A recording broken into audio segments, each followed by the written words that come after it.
ओम शांति। रूहानी भाइयों और बहनों, आज 17 दिसंबर 2025 की इस प्यारी सी ज्ञान चर्चा में आपका बहुत बहुत स्वागत है। ओम शांति। आज की मुरली मतलब उसका शीर्षक ही इतना शक्तिशाली है कि बस सारा दिन खुशी में नाचने का दिल करे। बिल्कुल, आज तो बाबा ने आते ही हम बच्चों को जैसे खुशी के खजाने से भरपूर कर दिया है। हाँ, बाबा कहते हैं, मीठे बच्चे, तुम्हें मनसा वाचा कर्मणा बहुत बहुत खुशी में रहना है, सबको खुश करना है, किसी को भी दुख नहीं देना है। ये सिर्फ एक लाइन नहीं है, मुझे लगता है ये एक पूरी जीवन शैली है। सही बात है। मतलब हमारे विचारों से, हमारे शब्दों से और हमारे कर्मों से सिर्फ खुशी की वाइब्रेशन ही निकलनी चाहिए। और इसी खुशी को आप देखें जीवन में लाने का एक बहुत प्रैक्टिकल तरीका भी बाबा ने समझाया है कि शरीर को देखोगे तो कमियां दिखेंगी, कोई मोटा, कोई पतला, कोई काला, कोई गोरा, लेकिन जब आप उस शरीर के पीछे चमकती हुई ज्योति, उस आत्मा को देखने का अभ्यास करते हैं तो सिर्फ भाई भाई का प्यार और सम्मान नजर आता है। ये बात तो सच है। जब हम किसी को देह अभिमान से देखते हैं तो ही हमारे मन में ये बातें आती हैं कि इसने मेरे साथ ऐसा क्यों किया, इसे मेरी बात माननी चाहिए थी। हाँ, ये मुझसे बेहतर क्यों है। राइट। पर जब ये याद रहता है कि ये भी मेरे जैसा ही एक रूहानी भाई है जो अपना पार्ट बजा रहा है, तो मन शांत हो जाता है। और बाबा जानते हैं कि ये आसान नहीं है, इसीलिए वो कहते हैं कि इसमें थोड़ी गुह्य मेहनत है। गुह्य मेहनत? जी, ये कोई मंत्र नहीं है जो एक बार जपा और काम हो गया। ये एक निरंतर अभ्यास है। हर घंटे, हर बातचीत में, हर काम में खुद को याद दिलाना है, मैं आत्मा हूँ, शांत स्वरूप हूँ, सामने वाला भी एक आत्मा है।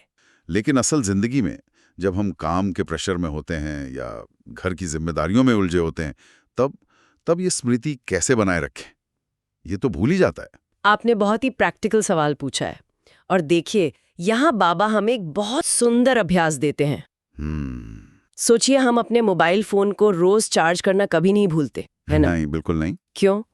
क्योंकि हमें पता है कि बिना चार्जिंग के वो बंद हो जाएगा। बाबा कहते हैं वैसे ही ये आत्मा भी एक बैटरी है। दिन भर दुनिया की बातों में, देह के रिश्तों में, कामों में उलझकर इसकी शक्ति कम होती जाती है। सही बात है। और इसे चार्ज करने का तरीका है स्वस्थिति।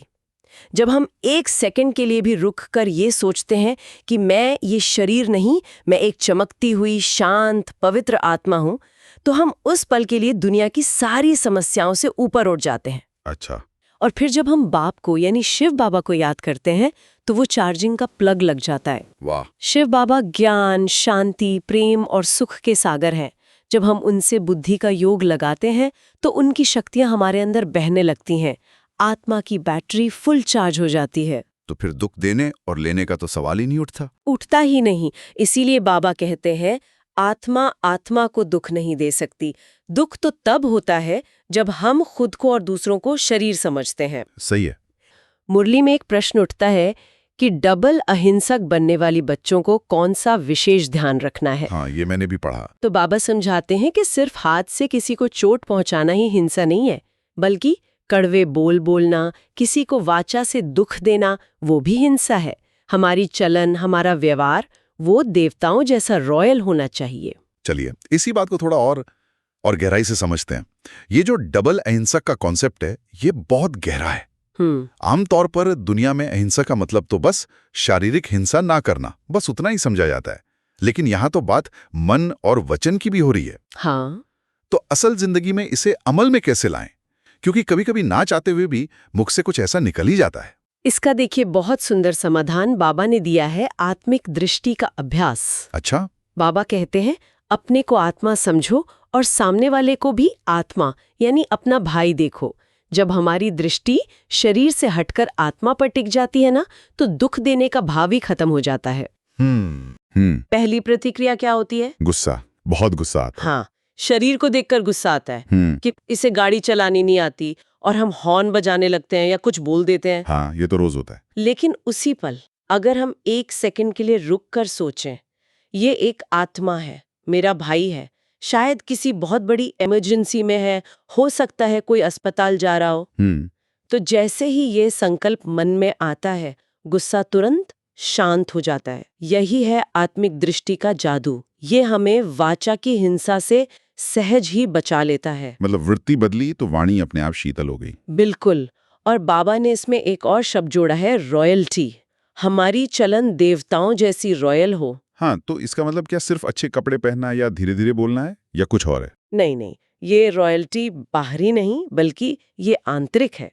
ये हमारी स्थिति की, हमारे संस्कारों की रॉयल्टी है। जैसे मुरली में कहा गया कि हमारा खान पान भी न बहुत ऊंचा न बहुत नीचा, एक रस होना चाहिए। अच्छा। इसका गहरा अर्थ है कि जीवन के हर पहलू में एक संतुलन, एक स्थिरता हो। जो रॉयल आत्माएं होती है ना, वो हर छोटी बड़ी बात में हलचल में नहीं आती। उनका बोलना बहुत नपा-तुला और शक्तिशाली होता है। वो कम शब्दों में गहरी बात कहते हैं। यही रॉयल्टी हमें अपने जीवन में लानी है। सही बात है। जब ये स्मृति पक्की हो कि हम कौन हैं और क्या बन रहे हैं, तो ये गरिमा और रॉयल्टी हमारे हर कर्म में स्वाभाविक रूप से आ ही जाएगी। बिल्कुल। अब बाबा दुनिया की आज की जो स्थिति है उसका भी एक चित्र खींचते हैं। बाबा इस दुनिया को कांटों का जंगल कहते हैं। हाँ, और ये कितना सटीक वर्णन है। आज हम अपने चारों तरफ देखें तो यही दिखाई देता है, चाहे बड़े स्तर पर देशों की लड़ाई हो या छोटे स्तर पर ऑफिस की पॉलिटिक्स या परिवार के झगड़े। हर कोई एक दूसरे को शब्दों से, कर्मों से चुभने और तंग करने में लगा हुआ है। बाबा कहते हैं कि इस जंगल में सब एक दूसरे को मारते काटते रहते हैं। प्रकृति भी तमो प्रधान हो गई है। कहीं बाढ़, कहीं सूखा, कहीं तूफान, हर तरफ दुख और अशांति है। और इसी कांटों के जंगल से निकालकर फूलों का बगीचा, मतलब सुखधाम या हेवन का मालिक बनाने के लिए बाबा आए हैं। बिल्कुल। बाबा हमें याद दिलाते हैं कि हम ही उस सुखधाम के मालिक थे। उस दुनिया को याद करो जहां दुख का नाम निशान तक नहीं था। वाह। जहां सदा बहार का मौसम रहता था। प्रकृति भी सतो प्रधान और हमारी दासी थी।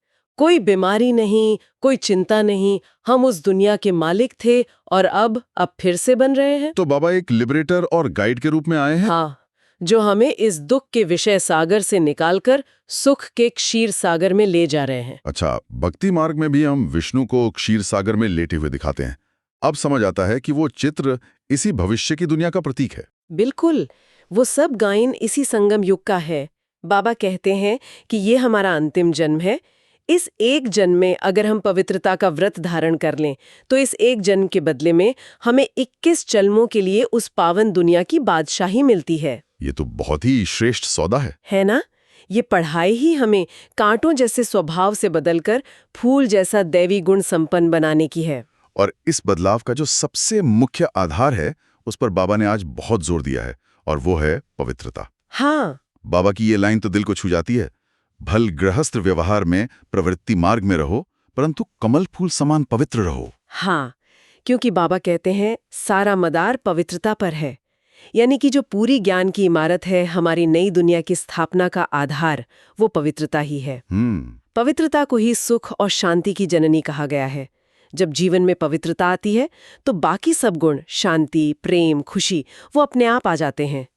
इसीलिए बाबा ने काम विकार को हमारा महाशत्रु कहा है। में इतना बड़ा अंतर आ जाता है। देखिए, यही पवित्रता की शक्ति है। ये बहुत शक्तिशाली पॉइंट है।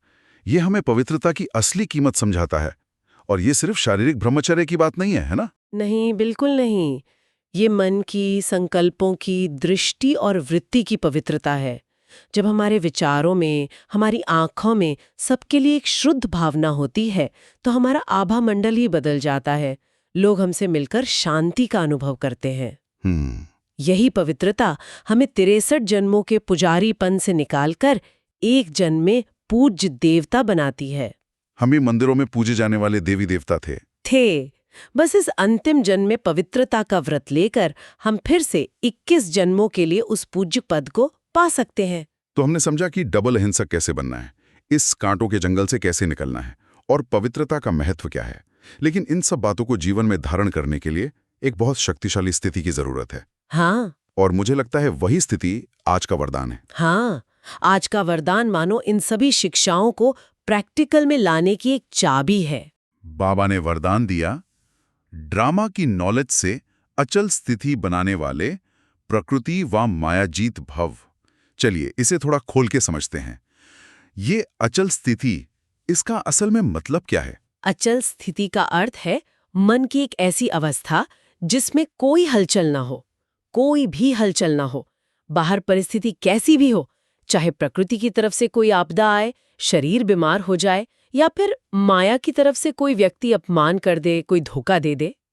लेकिन हमारे मन के अंदर ये क्या हुआ, ये क्यों हुआ, मेरे साथ ही क्यों, ऐसे संकल्पों की लहरें भी ना उठें। मन शांत, स्थिर और अडोल रहे। ये सुनने में तो बहुत बहुत अच्छा लगता है, लेकिन इसे रोजमर्रा की जिंदगी में लागू कैसे करें? मान लीजिए ऑफिस में बॉस ने सबके सामने बिना किसी गलती के डांट दिया, या अचानक पता चला कि कोई बड़ा आर्थिक नुकसान हो गया है। उस पहली प्रतिक्रिया में मन को अचल रखना तो बहुत मुश्किल लगता है। यहीं पर ये ज्ञान, ये वरदान काम आता है। उस पल में हमें 1 सेकंड का ब्रेक लेकर खुद को याद दिलाना है, मैं एक एक्टर हूँ, ये इस वर्ल्ड ड्रामा का एक सीन चल रहा है। अच्छा। जो कुछ भी हो रहा है वो ड्रामा में पहले से ही तय है, और हर सीन में कोई ना कोई कल्याण भरा हुआ है, भले ही वो अभी दिखाई ना दे रहा हो। वाह।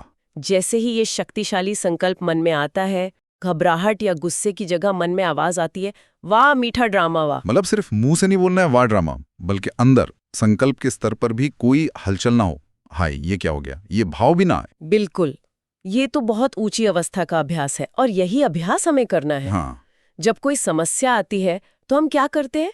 हम उस समस्या के बारे में ही सोचते रहते हैं। उसने ऐसा क्यों कहा, अब मैं क्या करूंगा, आगे क्या होगा? ये सारे व्यर्थ संकल्प हमारी मन की शक्ति को खत्म कर देते हैं और स्थिति को हिला देते हैं। हाँ, सिर्फ एक शक्तिशाली संकल्प, वाह ड्रामा, मैं साक्षी होकर इस खेल को देख रही हूँ, मैं इस सीन से न्यारी एक अचल आत्मा हूँ। तो जब हम इस तरह से हर परिस्थिति को स्वीकार कर लेते हैं तो हम प्रकृति जीत और माया जीत बन जाते हैं। हाँ। मतलब फिर ना प्रकृति के 5 तत्व हमें दुखी कर सकते हैं और ना ही माया के 5 विकार हम पर असर कर सकते हैं। बिल्कुल, हम हर परिस्थिति के मालिक बन जाते हैं, उसके गुलाम नहीं।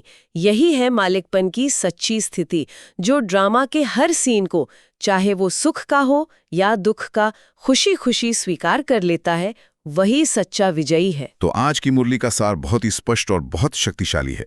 अगर हम इसे कुछ पॉइंट्स में समेटना चाहें तो क्या कहेंगे? हाँ, आज की मुरली के जो मुख्य सार बिंदु हैं, पहला, मनसा वाचा कर्मणा, किसी को भी दुख नहीं देना है, खुशी में रहना है और सबको खुशी देनी है। दूसरा, डबल अहिंसक बनना है और इसके लिए आत्मिक दृष्टि का अभ्यास करना है।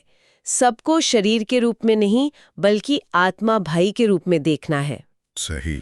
तीसरा, इस दुनिया में रहते हुए कमल के फूल के समान पवित्र रहना है, क्योंकि पवित्रता ही सुख शांति की असली जड़ है। और चौथा, ड्रामा। हाँ, ड्रामा के हर सीन में अपनी स्थिति को अचल और अडोल रखना है। हर बात में दिल से कहना है, वाह ड्रामा वाह। बहुत सुंदर। और जैसा कि हम हमेशा करते हैं, आज का होमवर्क भी इसी ज्ञान से जुड़ा हुआ है। जी। आज के वरदान और स्लोगन, खुशखबरी सुनाकर खुशी दिलाना, यही सबसे श्रेष्ठ कर्तव्य है। हाँ, तो आज सारा दिन हम सभी इस स्वमान का अभ्यास करेंगे। मन में बार बार इसे दोहराएं, मैं ड्रामा के हर दृश्य में अचल अडोल रहने वाली प्रकृति जीत माया जीत आत्मा हूँ। मैं खुशखबरी सुनाकर सबको खुशी दिलाने वाली श्रेष्ठ कर्तव्यधारी आत्मा हूँ। इस एक संकल्प का अभ्यास आपको सारा दिन एक शक्तिशाली स्थिति में रखेगा। आज की मुरली में कौन सी बात सबसे अच्छी लगी, या इसे जीवन में उतारने से जुड़ा कोई भी प्रश्न हो तो हमें कमेंट्स में लिखकर जरूर बताएं। हमें आपके अनुभव पढ़कर बहुत खुशी होगी। हाँ, जरूर बताएं। और रोज ऐसी गहरी ज्ञान चर्चा को सुनने के लिए इस चैनल को सब्सक्राइब करना ना भूलें। और हाँ, इस ज्ञान को और गहराई से अनुभव करने के लिए और पूरी मुरली का आनंद लेने के लिए हम आपको प्रोत्साहित करेंगे कि अपने नजदीकी ब्रह्मा कुमारी सेंटर पर अवश्य जाएं। ओम शांति। ओम शांति।